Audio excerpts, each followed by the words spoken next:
phone on, Mr. Ledmer, when you get a chance, please. Is it? So, It is on.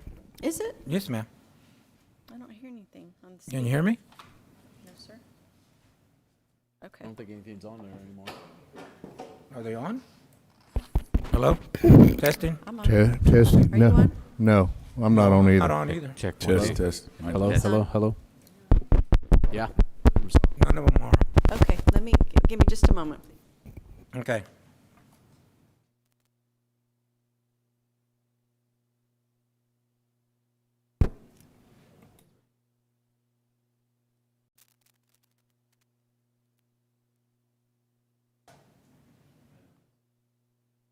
Oh, I can do that, sir. I think you know that, sir. My voice has a tendency of carrying for some reason. I wonder why.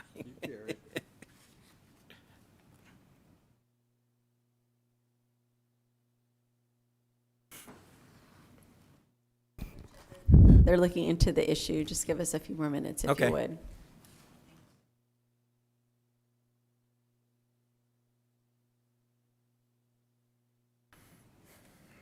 Yeah, it's just sad that a man drowned on us. God, right before the darn weekend. Test. No? The light's on. My light's on. It says it's on. I don't hear it. Yeah, my light says it's on. Your light say it's on, Mike, when you push it down? Yep. Yeah, the lights are on. Is anybody else's working?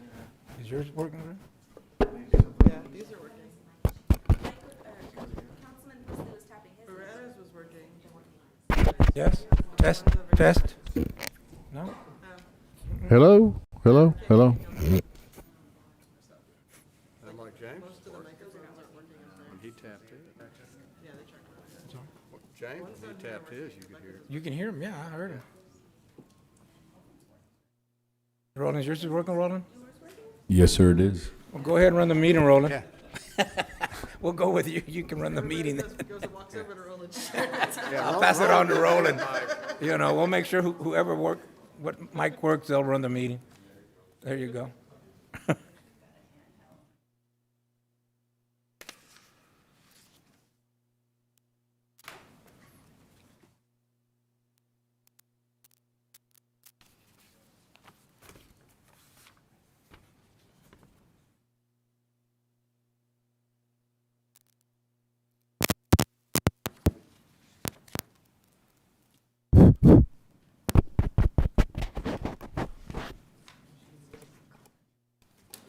Test.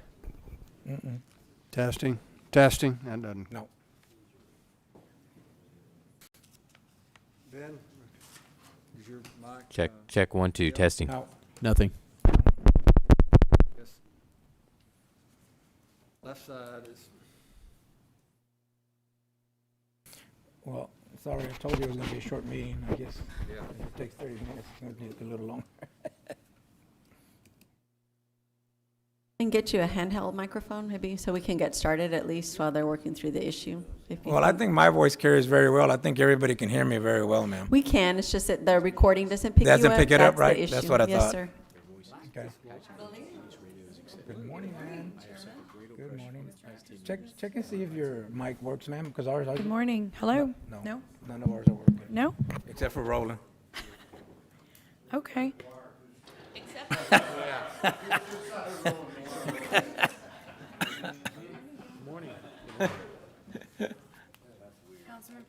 I don't know how to respond to something. No problem. May need to be passing around. I don't know. Okay, we'll pass them. Can you hear me now? Okay. Ms. Huerta, can you call roll, please? Yes, sir. Chairman Billy Lerma, Here. board members Roland Barrera. Barbara Canales. Absent. Paulette Guajardo. Gil Hernandez. Here. Michael Hunter. Here. Susan Hutchison. Here. John Martinez is absent. Ben Molina. Present. Mike Pesley. James Sedgwick. Greg Smith. We do have a quorum present to conduct the meeting. Thank you, ma'am.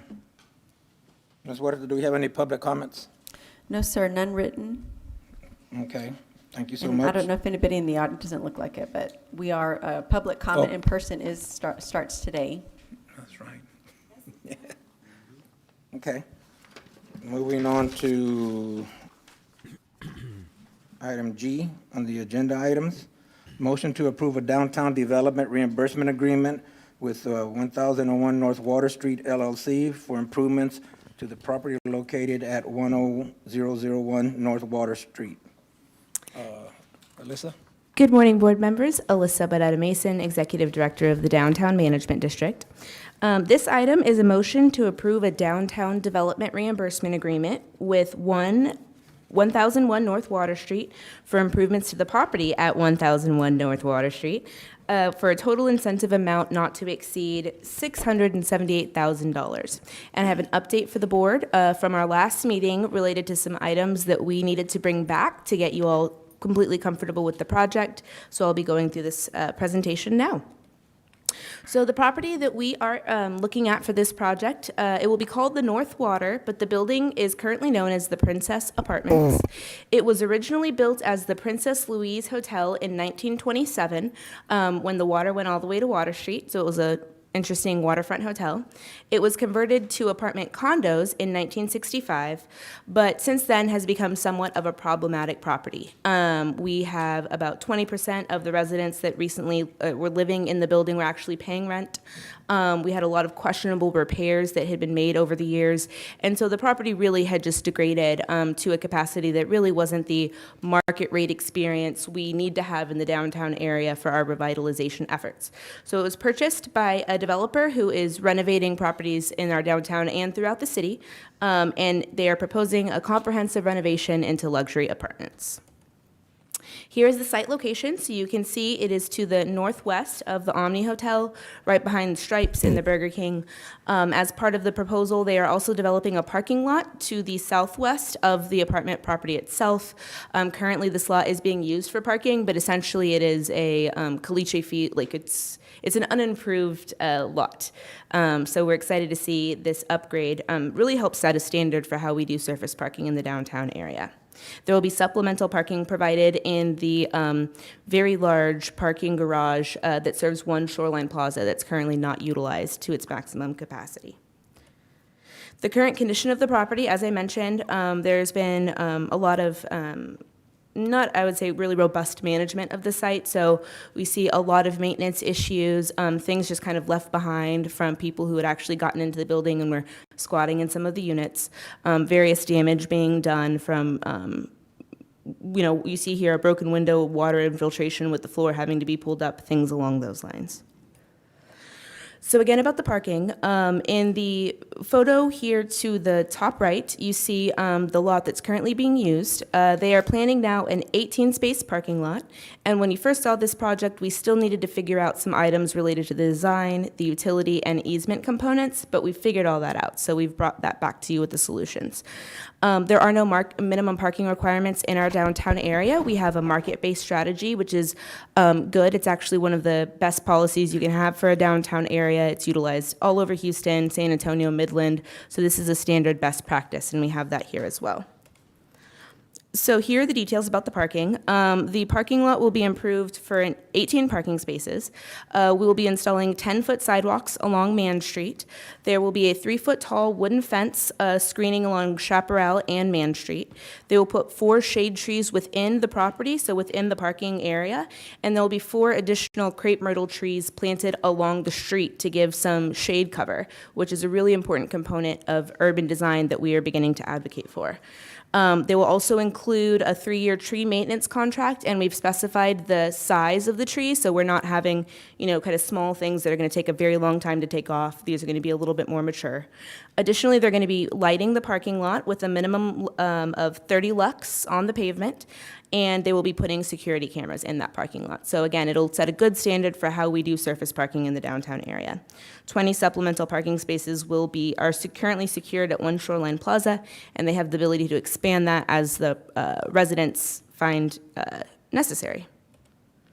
Here's some concept photos, again, just refreshing the exterior of the property, doing some nice landscaping, and then upgrading all of the units with new finishes and new fixtures and different types of features.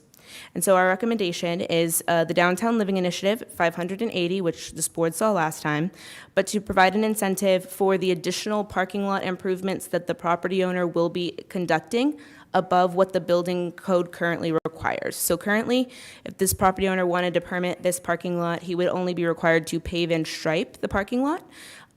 So adding the sidewalks, adding the trees, adding the fencing, the lighting, the shade and the landscaping, that's all above what we currently require. So we'd like to help incentivize a portion of that.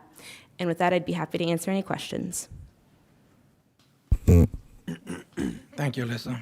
Board, are there any questions? Mr. Pusley? Alyssa, if you go back to the page there on your presentation that Mike. shows the fencing. Mike. So they can hear you. If you could go back to the page that shows your, the picture of the fencing, I just have a question. It references a 3-foot tall fence, Yes, sir. but the picture shown there is not 3 foot tall, so Correct. So that is the style. So it'll be that horizontal wood style, but it will only be 3 feet tall. okay. So why a 3 foot tall fence? I mean, why have a fence at all if you're only going to make it 3 feet? Because it's more of a property delineation and preventing people from kind of walking through the parking lot, so kind of creating that separation of space. A 10-foot fence would potentially become a safety issue because people might hide behind it and utilize it for shelter. So that 3-foot space provides that transparency between the private property and the right-of-way. So if they're going to hide, they're going to have to lay down behind it. Yes, yeah, exactly. Okay. Okay, the other question is, how many units will they end up with total? Do you know? 58. 58 units? Yes, sir. Okay. And 18 parking places, and they've secured the others at One Shoreline Plaza? Yes, sir. Okay. So there's, other than a few spaces maybe in front, that's all the parking there that exists around that building? There's quite a bit of street parking around the property, so I think that if we're talking about guests of the apartments, things along those lines. But what we've found is that, and oftentimes somebody who is maybe moving to Corpus Christi for a new job, they want that experience to be able to live downtown and walk to work. So they might not utilize that car every day as someone would if they lived in a different neighborhood in a different part of town. So we think that the market will really kind of dictate if they have problems leasing up these units. They might need to acquire some more land and provide more surface parking, but parking is a significant development cost. So we want to kind of flesh this out before we add that additional requirement. Okay. That's all I had. Thank you very much. Yes, sir. I think he only has 20 spaces though, right, currently at One Shoreline. Is that correct? Correct. So there's only 38 total spaces right now. Mr. Sedgwick, I'm not sure if your microphone works or not. I hope it does, but does he know how to? Pushing this little There- button. yeah. There it is. Hey, hello. Yes. Okay, repeat. I think we only have 38 confirmed parking places at this time. Yes, We've sir. got 20 in One Shoreline and 18 on the street. So and I think we understand he's negotiating for more spaces at One Shoreline. Yes, sir. Is that correct? Yes, sir. Okay. Thank you. Mr. Hernandez?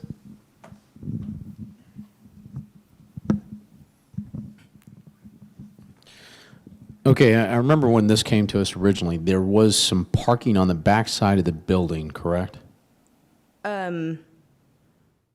There is a parking lot to the back side of the building, and there are like a very small sliver, maybe like 3 or 4 spaces. That's ADA, actually. So those will be ADA spaces. Okay, so all right, I noticed they also have a swimming pool in the front there. Is that going to be brought in as a swimming pool? Yes, sir. That'll be renovated and improved. Okay, because if you fill that in, you have some parking spaces. Yes, sir. But I think the swimming pool is a very important amenity for the rates that they're going to be wanting the residents to pay. So that would be, people really like a swimming pool. Okay, yeah, right now it looks like it's green. Yes. A lot of pools are green Yeah, with this weather. well, okay. I just wanted to kind of say what parking that they did have. I mean, 58 units, 18 parking spots, doesn't quite. Okay, thank you. Yes, sir.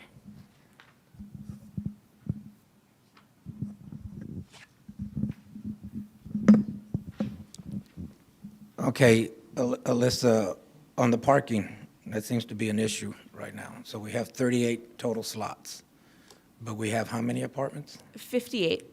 58, so we're short 10. Well, So, there are currently 58 apartments, and there aren't any more parking spaces being provided as is. So this gets us an improved lot. Currently, this is the condition of the spot that's being utilized, right? Nothing's striped, nothing's improved. Right. It's gravel on the ground and grass, and that's what people are parking in.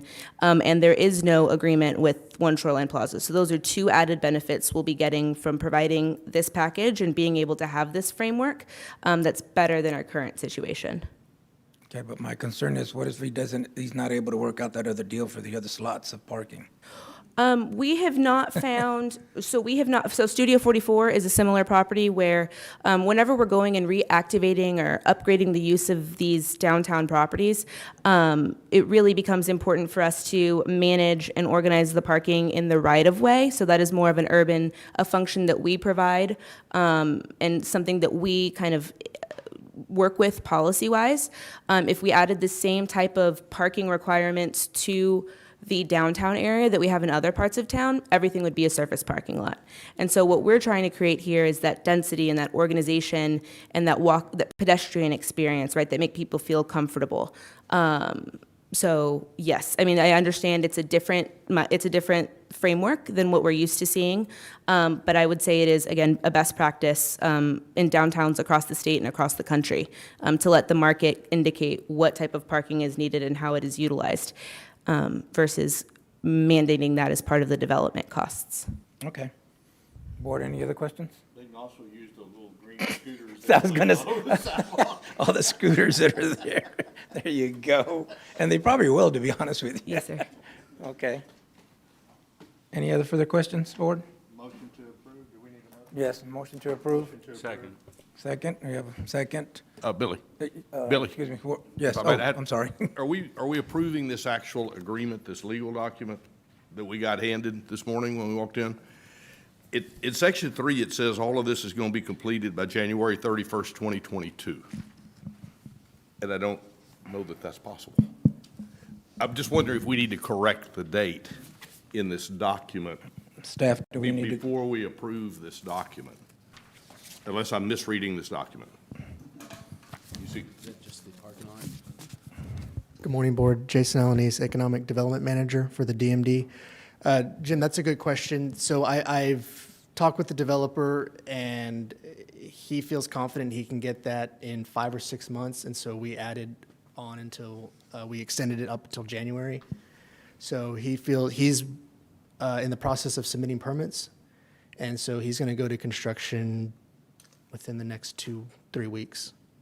so he thinks he can do all this work to He renovate does. this building that fast? He really Okay. does, but, it's up to the board to decide if they'd like to extend No, the. I'm fine. It just Yeah. seems almost unreasonable that he could do all that work this He fast. mobilizes pretty fast once he gets going.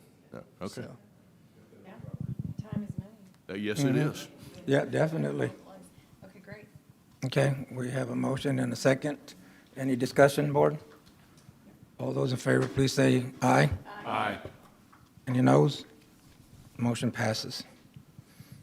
Moving on, number 2, motion approving a reallocation of budget funds in the tax increment reinvestment zone, TIRZ 3 budget to allow city staff and the downtown management district to proceed with private projects. Alyssa? Yes, sir. So this next item is regarding some budget reallocations that we are proposing, a variation of some tasks that currently fit within our FY21 budget, but because we, of course, are bringing those programs to this board whenever we propose the budget, we wanted to provide the utmost transparency and get your approval before we go down this new route. We have 4 months remaining, and so we, again, have identified a few more higher priority, I think, some more urgent tasks that we could accomplish that will enable us to do things like get a very good FY22 budget. So everything here is in compliance with our policy, our adopted downtown area development plan, and everything that this board has signed off on before. Here are the 3 line items when we're proposing alternative tasks. I will provide a little bit more detail with a quick update about why we're proposing new tasks on individual slides. Again, this will help prepare us a little better for FY22 with some kind of planning work. But just very quickly, under the downtown vacant building line item, there was $25,000 budgeted for code enforcement overtime, and we've identified a potential new activation model where we can develop we can do some pre-development work, if this board is comfortable with that, to identify a way to possibly get a building back into use rather than just hitting them with code violations, which we've found has, I think, kind of reached the end of the effectiveness of that methodology. Parking study and development, we had budgeted $100,000 for new parking meters. We are proposing to conduct an occupancy update for the entire reinvestment zone. On traffic planning and analysis, we have $200,000 currently budgeted for a bluff feasibility study, but there are a few other projects that we think we could have a more a visible impact by reallocating those funds to some more pressing components that we've discussed before with this board. So I'll be going into more detail here. So the pilot vacant building activation model is a concept that we are proposing as the next phase of our vacant building policy development. In the downtown area development plan, it was very clear one of our initiatives was proactively encouraging the redevelopment of vacant property. And we did spend about 2 years working on developing a vacant building program. But during that final adoption process, the program, which included code compliance, registration, and a rehabilitation plan, in that first level of adoption, all we got was the code compliance. So essentially, what we saw, buildings came into code compliance, so now they have lights outside. Some of them took boards off the windows.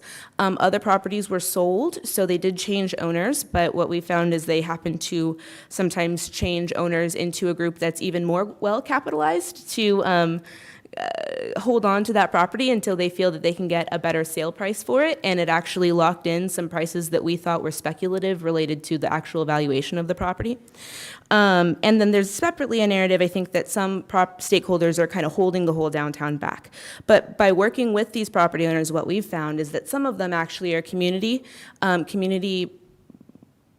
participants who really have kind of an emotional tie due to a family legacy kind of emotion that they have related to these buildings. So we've been fortunate to be able to build relationships with these property owners, and this one in particular, the Woolworth building, which is strategically important. It's directly across the street from the Cosmopolitan.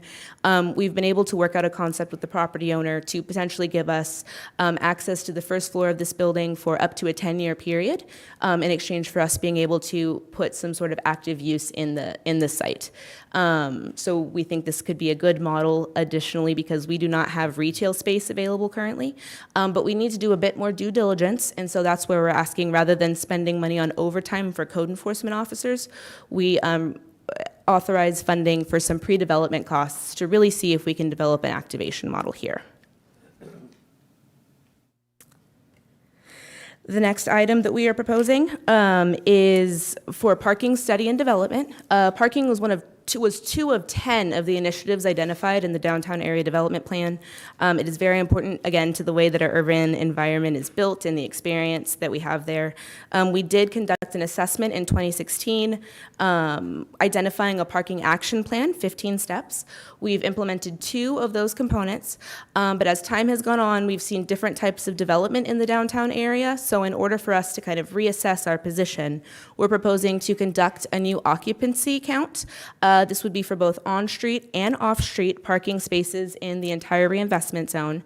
Whenever we first conducted this in 2016, there was nothing in the water's edge. It was all, Frost Bank wasn't built, the Marriott Residence Inn wasn't built, the Oasis Brewing Company wasn't there. So I think we've had a lot of change to the environment since that time. And in order for us to continue moving forward with parking, it's important for us to have that updated information about what the utilization rates currently are. The next item, under the traffic and planning analysis, we have a few projects that we're proposing here. Not that we're trying to suspend the bluff feasibility analysis, but with the 4 months we have remaining in this fiscal year, and the kind of groundwork that we need to lay to really make sure that we're getting a good scope for that project, we think that we can rebudget for that in FY21 and instead do some pressing items like the residential demand update. In our TIRZ number 3 traffic and planning analysis, there was 2 parts to that. It was a market-based development analysis looking at things like residential development, as well as a plan for infrastructure development around those potential opportunities. So since we conducted that data in 2018, again, that information in the environment has changed. So we're proposing to refresh that information. And really, we want a budget. We will be coming back with a budget for this every other year, because with the residential market, it's really important we stay up to date. Some additional components that we're adding to this is there will be an assessment of development costs, including land costs. So we're going to look at different spaces throughout the reinvestment zone, see what those land costs are, and see what the actual viability of different types of residential products could be developed on those. And then they're going to interview multifamily developers for us. So developers who are doing projects around the state, seeing if maybe we could start getting some interest with them doing development in Corpus Christi. So we think that'll be a really good benefit. Another component under the traffic and planning analysis, we've identified that there are a number of spaces throughout our downtown that are really just inhospitable pedestrian experiences. So the idea here we would identify optimal tree options for shade cover, visual impact, biodiversity, and maintenance costs. They would audit the 1991 landscaping guide, which is currently the information that we're operating based off of. And then we would do rendering, scopes, and costs for some key pedestrian corridors. So, for instance, in the C District, we have a surface parking lot that you park in to go to the convention center. But if you're doing that in the middle of the day, it's very uncomfortable. So we've identified some key corridors throughout the downtown area that we think would really just represent us all better if they were positive pedestrian experiences. Another component of streetscape is public art. So we have 44 murals throughout our downtown area. We switched to electrical box murals in 2015, and we had a lot of engagement from the community. There was 1 year, or 2 years we let the community vote on the murals, and we got 30,000 likes on Facebook, so people participating and voting on what kind of public art they wanted to see. But now for this, so public art and vibrancy is really important, and the streetscapes are where we experience that. It is a key indicator of a vibrant downtown. So if you look at other Texas cities, there are 80 in Austin, 750 in Houston, and 100 in San Antonio. Again, they really just help define that culture. And so what we're proposing this year is to update the C District Water Tower. This was one of the first public art, I think, mural pieces that was donated to the city back in 2015. I think that murals are intended to not be permanent fixtures. They're temporary installations. So this piece of public art, I think, has reached the end of its useful life, and so we'd want to freshen that up and make a really good impression in the C District. And then we thought it would be really fun to activate some portions of the Broadway bluff and put some really cool installations there that we think all the kids will really love taking pictures in front of. So we think that would be a really great way to bring some of that vibrancy to our streetscapes. And then there are other things we can look at, future plans, looking at different places we can add art. The Marina Arts District, Sports, Entertainment, and Arts District, right? That's a very large component of what we're trying to create in our downtown. So just making sure that that's everywhere, I think, is a key element of that. And then I just included for reference the Downtown Area Development Plan and the different initiatives. But I'd be happy to answer any questions. Thank you, Alyssa. Mr. Pusley?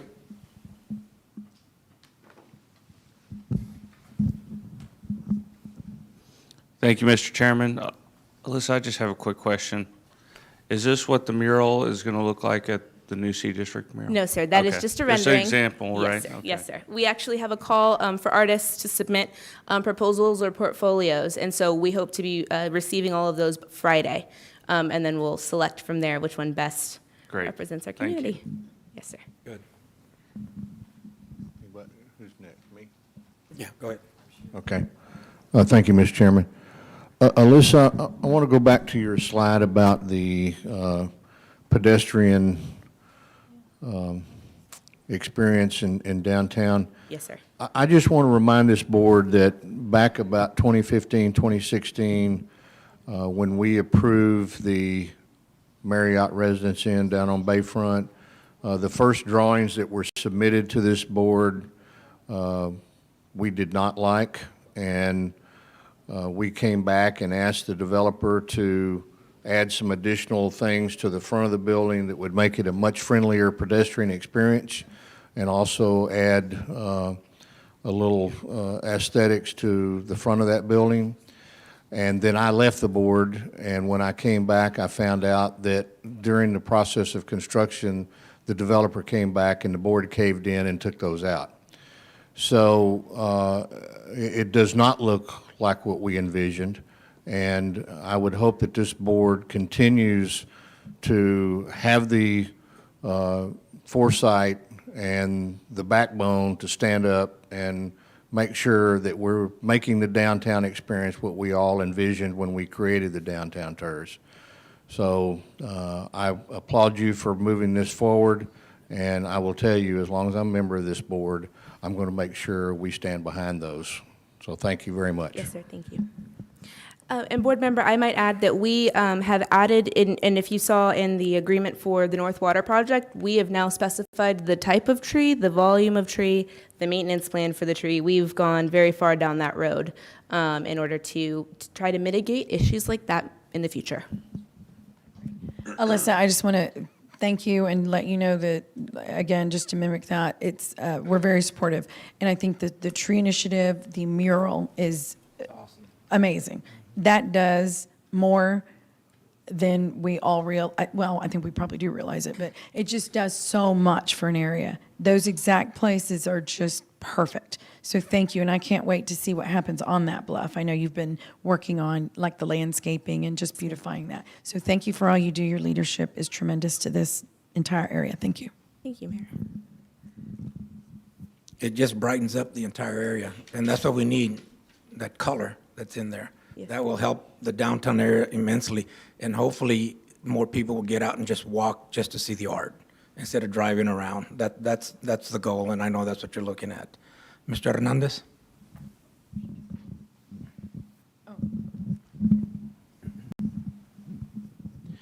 Okay, Alyssa, thank you. You would mention, I want a little more about this pilot vacant building activation model.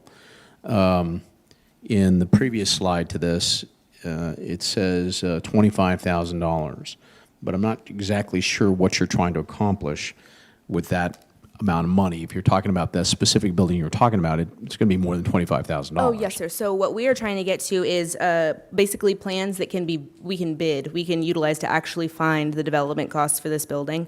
Okay, so what you're talking about is creating the plans for it with the $25,000. I'm assuming an architect to do this. Yes, sir. Is that correct? Yes, sir.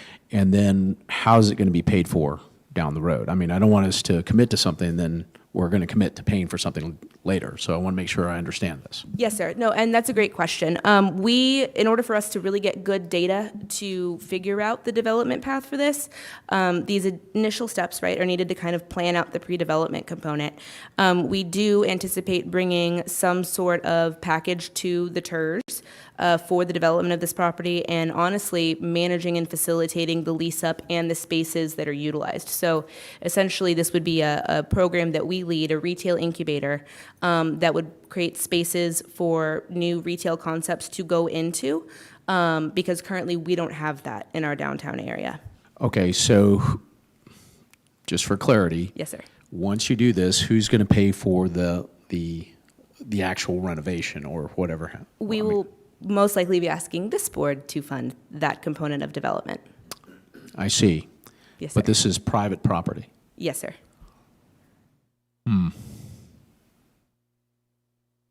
Okay, I'm not sure that this is the right way to go. I mean, we're basically paying to pay for somebody else's development.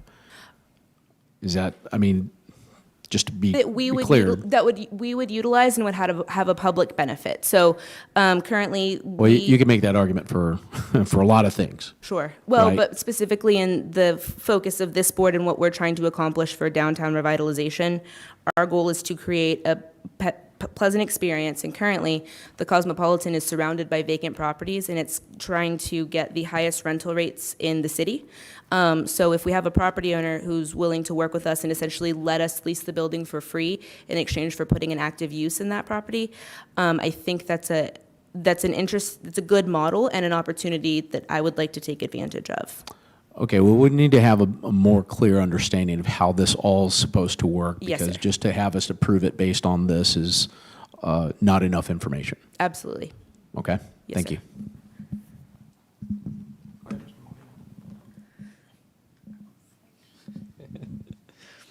Thank you. Alyssa, the $325,000 that we're looking at here, is that the balance, the remaining budget for the rest of the fiscal year? That is the budget for these 3 line items. So that it's the budget for the entire TIRZ for the fiscal year is larger than the 325, but these are the line items in which we are proposing to reallocate and authorize these specific tasks. Got it. So your new proposed tasks, they come out to, your adopted budget is 325, your proposed tasks come out to 188,000.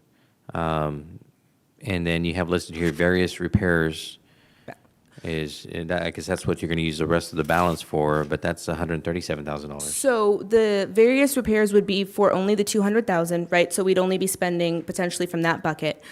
We have a list, if you recall, so the traffic and planning analysis has a very long list of public improvement projects for us to do. And we are actively working with streets, public works, engineering, to put these projects out on the ground as quickly as possible.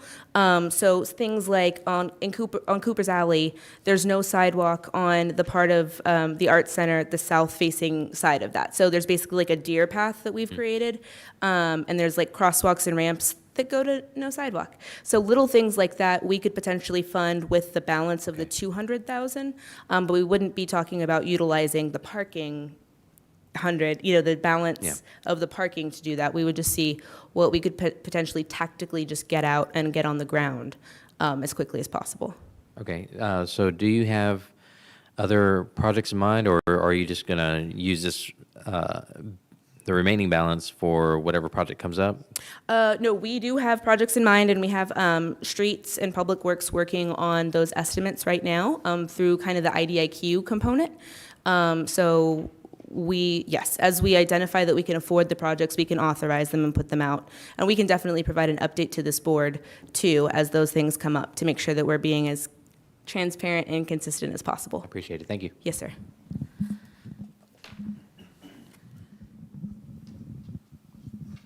Mr. Hunter?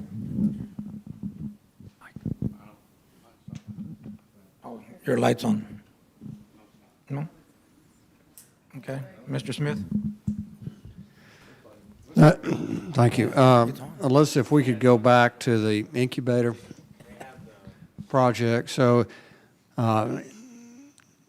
as I understand it, that for a 10-year lease, the compensation will be finishing out the building. Is that the interior finish out? Yes, sir. Okay. So, under the proposal, the DMD would be have control of that building, and they would receive all the lease money.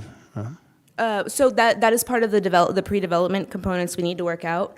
We would only actually be utilizing the first floor, so the property owner would retain their access to the second floor. We would make sure that they have access to that space and kind of carve that path out of the first floor. But what I can envision this board feeling 100% comfortable with that. So what we really think is that there will be a component of the rents that these retailers receive.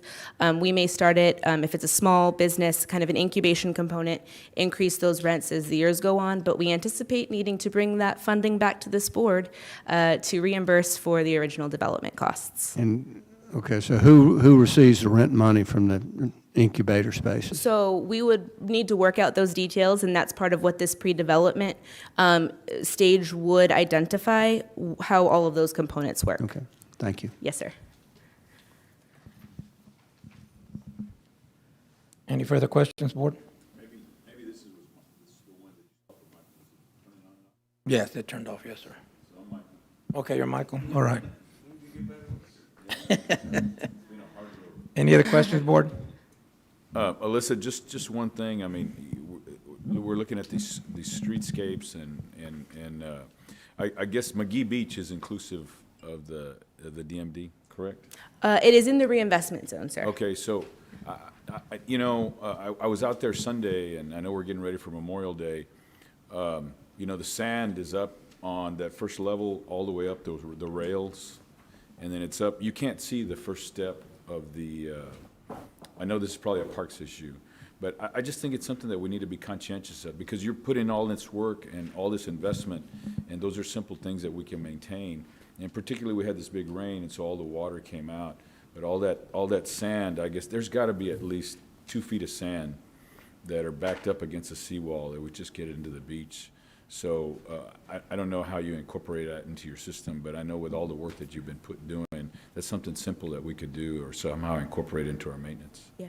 I can, sorry. Yeah, Councilman, that's a Parks and Recreation issue, so I'm aware of it through speaking with the operator at McGee Beach. Yeah. He's going to be setting up either Friday this week or maybe Thursday, so we're aware, and we'll take care of it. Yeah, well, it's just a component of it. It's just a maintenance in that. We're doing all this other work. We can't contradict each other with it, so. Right. You said it was that heavy rain that we had. Well, I know that was and tide. part of it. You Yeah. don't get too, well, all the high tide and the rain. Right. Retains that water, but I think if we move all that sand back over. Right. What is it? It'll help mitigate that a little bit. Yes, sir. Just my thoughts. Thank you. Any other questions? Test, nope. Motion? We have a second? Second. Been moved and seconded. Any discussion? All those in favor, please say aye. Aye. And opposed? No. One opposed. Motion carries. Thank you. Thank you. Thank you so much, Alyssa. I expect better details. There being no further business, this meeting is adjourned.